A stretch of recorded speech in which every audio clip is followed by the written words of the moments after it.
को जो श्रवण कर लेता है उसको 26 एकादशी करना भी नहीं पड़ती। इस एकादशी की केवल ये कथा सुनकर ही वो तर जाता है। बहुत ध्यान से सुनना इसको कथा, तो बड़े भाव से सुन लो इसको, है? बड़े प्रेम से। इसलिए सारी एकादशियों में निर्जला एकादशी की महत्वता शास्त्र प्रमाण करता है महाराज।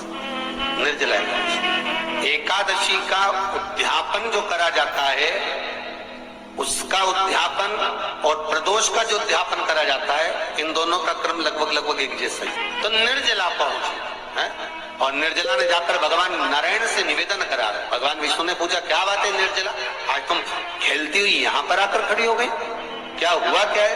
क्या तुमको गौलोक धाम में आनंद की अनुभूति नहीं हो रही जो तुम वैकुंठ में आई हो? निर्जला घूमती घूमती भगवान के सम्मुख में पहुंच गई। भगवान ने पूछ रहे हैं, बार बार पूछा, निर्जला हुआ क्या तुमको?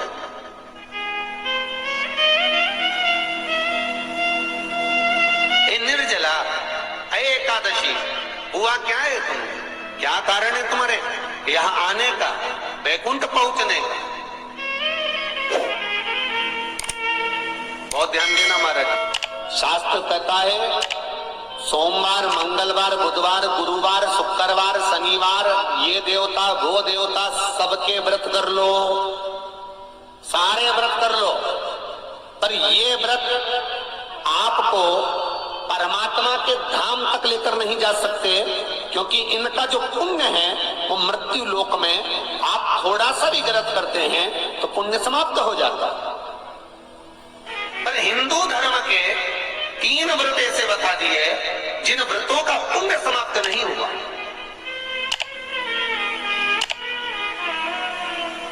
हिंदू धर्म के 3 व्रत ऐसे हो गए जिनका पुण्य समाप्त नहीं हुआ महाराज, जिनका पुण्य प्रबलता में बढ़ता गया। पहले नंबर पर एकादशी, दूसरे नंबर पर प्रदोष, और तीसरे नंबर पर शिवरात्रि। एकादशी भी 26 है तो प्रदोष भी जम के बोलते जाओ 26 है। शिवरात्रि केवल 12, केवल 12,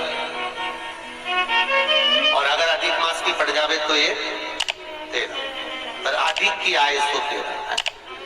तो यहाँ शास्त्र कह रहा है कि 3 व्रत हमारे यहाँ जिनका पुण्य समाप्त नहीं हुआ, जिनका पुण्य प्रबल हुआ, बड़ा, इसलिए आज भी माता एकादशी का व्रत करती है।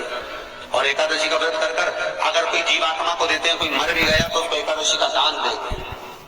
एकादशी का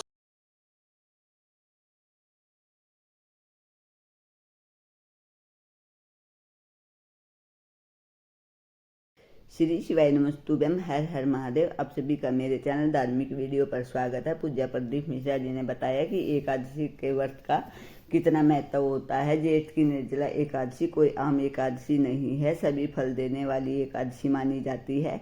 अगर आप भी चाहते हैं कि ये व्रत करें तो कथा को पूरा सुनिए और लाइक कमेंट सब्सक्राइब अवश्य करिए।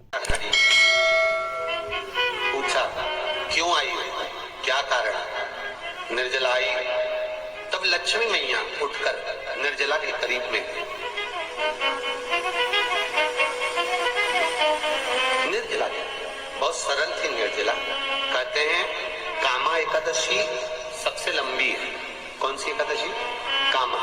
फिर मोक्षदा उससे नीची है महाराज। और निर्जला जो है बिल्कुल छोटा स्वरूप है। निर्जला का मतलब देखा जाए तो केवल 2 चोटी करी हुई है। मस्तक पर बोर लगा हुआ है निर्जला के, माथे पर बिंदी लगी हुई है निर्जला के, सुंदर गले में तुलसी की मालाएं पहनी है निर्जला, हाथ में जो हाथ फूल जैसी माताएं पहले पहनती थी, आपको ध्यान में होगा, ऐसा बड़ा फूल होता था, अंगूठियां पड़ी होती थी, हाथ में ऐसा लगा रहता है। तो निर्जला हाथ फूल भी तुलसी के धारण करी। बड़ा सुंदर स्वरूप है माता निर्जला का महाराज। छोटी है तो माता लक्ष्मी उनके पास में गई और निर्जला से जाकर पूछा, निर्जला तेरे आने का कारण क्या है, तू बता। नारायण आपसे पूछ रहे हैं कि क्यों आई हो, किस लिए आई हो, क्या है तुम्हारे आने का कारण?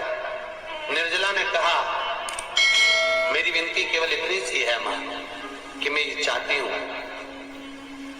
कि मैं जीव के प्राण छूटने के बाद उसके प्राणों को जिस समय में लेकर जीवात्मा के प्राणों को परमात्मा तक भेजूं, वैकुंठ तक भेजूं, गौलोक धाम तक भेजूं, उस बीच में मुझे ले जाते समय कई नरक भी बीच में पड़ेंगे, कई स्थान ऐसे बेतरनी आदि का स्थान बीच में आएंगे, तो वो स्थान में